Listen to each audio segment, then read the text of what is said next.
Welcome to With the First Pick, where we're going team by team to build a perfect 7-round mock draft. Who is on the clock today? We're breaking down the Houston Texans, their biggest needs, best fits, and sleeper picks that could make their draft. By the time we're done, you'll have a complete blueprint for how they can dominate draft weekend. It's time to get on the clock. Let's build a perfect draft for the old Houston Texans. That's Josh Edwards. I'm Ryan Wilson. And Josh, they have 7 picks, starting with pick 25. Did some things in free agency. They signed Cam Robinson to be their left tackle. They had a lot of depth on both sides of the ball. I feel like offensive line could still be a targeted need here, and that feels like where a lot of these mock drafts have them going. Kelvin Banks is staring us in the face here, so I don't know if that's something you want to consider. Blake Fisher, the former Notre Dame, I believe he was a day 2 pick. He's penciled in to be right tackle. Juice Scruggs out of Penn State. Shout out to producer Stryker. Jared Patterson and Titus Howard are currently the starters along the offensive line. What are you thinking here? Well, first of all, it's interesting that Mike Green, the pass rusher from Marshall, is just sitting there because this whole process you've compared him to kind of that Will Anderson Jr. type of player. They do have Danielle Hunter, just gave him a huge contract extension. With the moves that they have made this offseason, trading away Laramie Tunzel, trading away Kenyon Green, who was a first-round pick that had not worked out for them, moving on from Shaq Mason.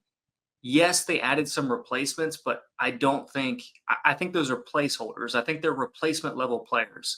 So to me, I would go out and I would get an offensive lineman. And Kelvin Banks Jr. from Texas is one that I have had them taking pretty often in mock draft situations. So with him sitting there, I think it's more likely that he would be available than Mike Green. So I would probably go that path. Let's see quickly before you hit the button, producer Striker, who the other offensive linemen are, because I want to see if we can have a conversation.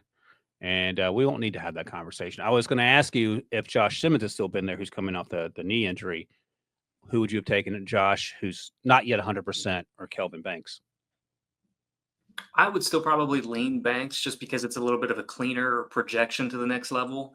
Small sample size with Josh Simmons. Greg Zabel would have been a consideration if Kelvin Banks had been off the board, just to bolster the interior offensive line a little bit.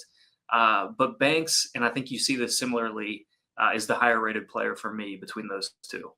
Yep, no, I agree with that. I know Josh Simmons is getting a sort of a late April push here in the mock draft media, so I want to bounce that off of you. Okay, Kelvin Banks it is. I think it's a great pick, especially at this point in the first round. That's pick 25. Next up, pick 28. Now, defensive line still a consideration. This signed Sheldon Rankins, but I think they could add some depth there if we wanted to do that. Wide receiver, Tank Dell's been banged up the last 2 years. They did sign Christian Kirk.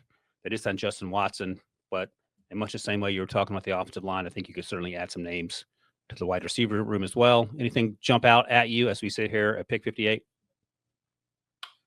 Just looking at the board, some of the defensive tackle options, jump out to me. Omar Norman Lott. You've got Shamar Turner there from Texas A&M, who is finally getting the flowers that he has deserved through this process. I think he was always a day 2 type of player, and he just never got the same recognition as his teammate Shamar Stewart.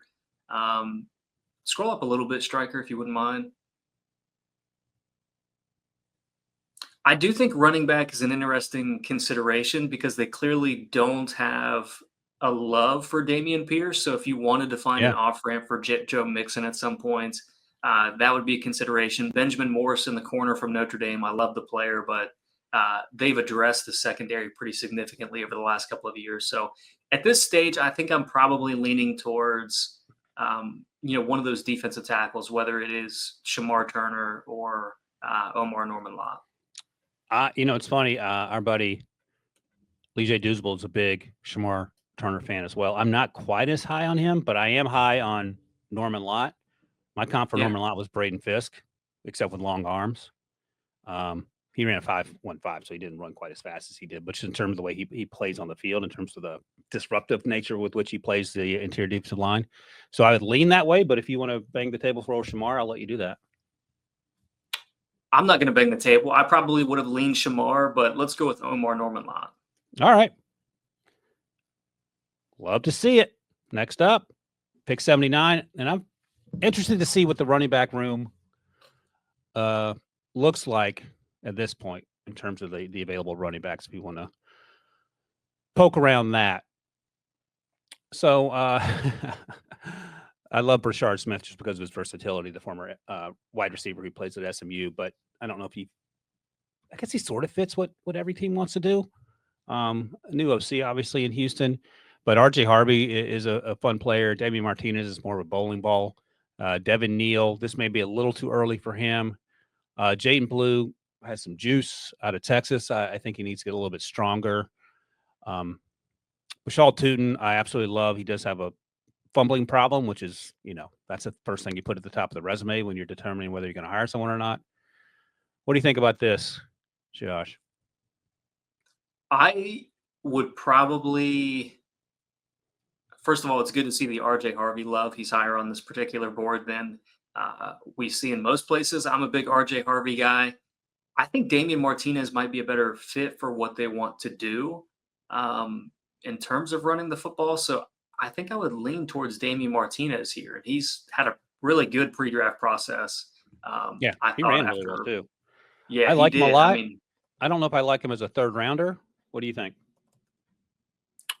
I think I think he's going to be a third round pick. Okay. I don't know if it's going to be 78 third round, but I think he's going to get in there before the end of the third round. If you think he's worth taking here, that's fine. I double check my notes. I have him going as a middle fourth round pick, so not far off. Ran a 4.51.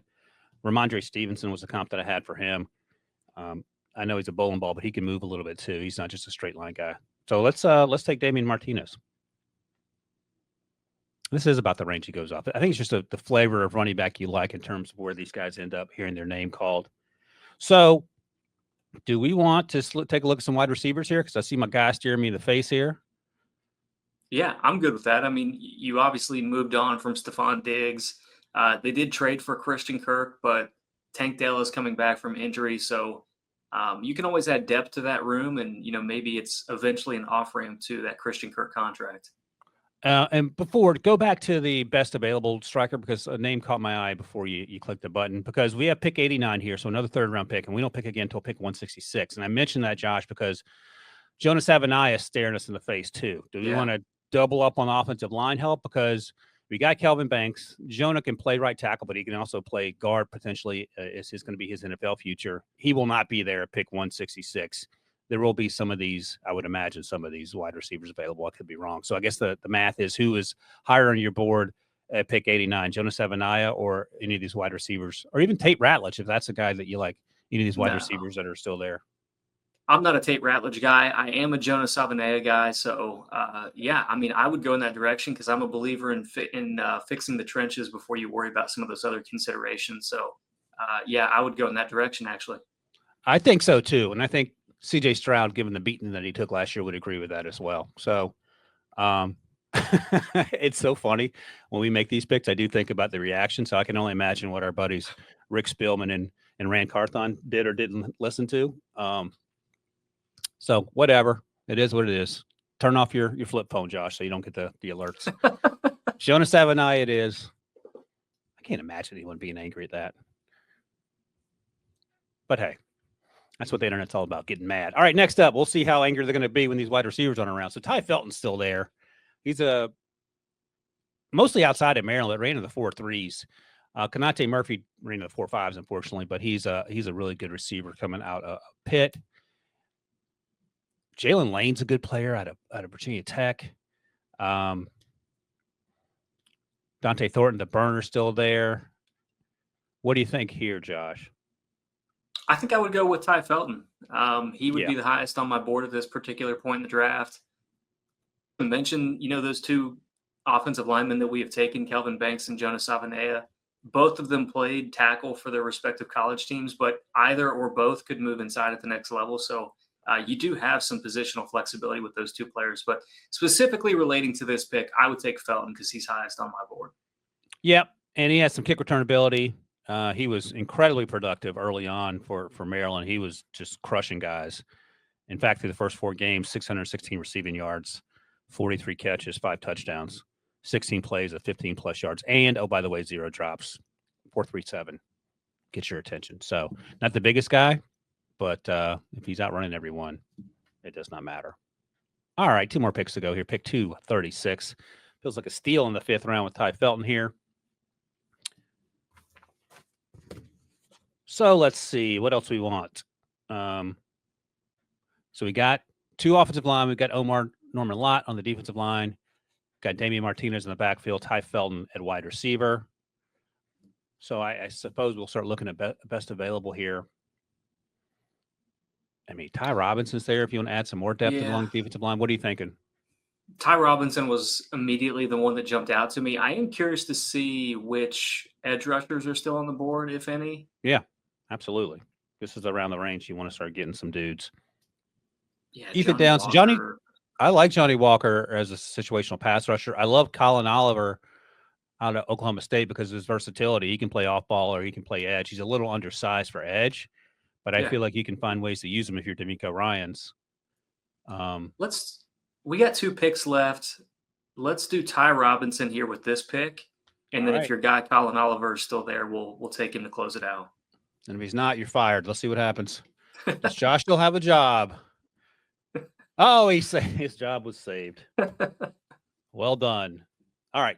I actually like that draft, but as I've said before, it may not matter. All right, what we got here? That's a wrap. Kelvin Banks Jr. Who was the last one? Sorry. I was so focused on Ty Robinson. Colin Oliver. And I'm out. All righty. All 7 picks, Houston Texans 2025 perfect draft. Starts with Kelvin Banks Jr., offensive tackle at Texas, maybe moves inside for a year or 2. Omar Norman Lott, defensive lineman. Braden Fiskus might comp for him in round 2. Damian Martinez, running back, round 3. Jonas Avenaya still on the board. Get him in round 3 as well. Ty Felton adds to the wide receiver room in round 5. And then 2 7th-round picks. Ty Robinson out of Nebraska, defensive lineman, and Colin Oliver, linebacker / edge rusher out of Oklahoma State. Add some versatility there. Make sure to subscribe to NFL and CBS on YouTube and download With the First Pick wherever you get your podcast. Stay tuned for more perfect mock drafts because we are hitting all 32 teams.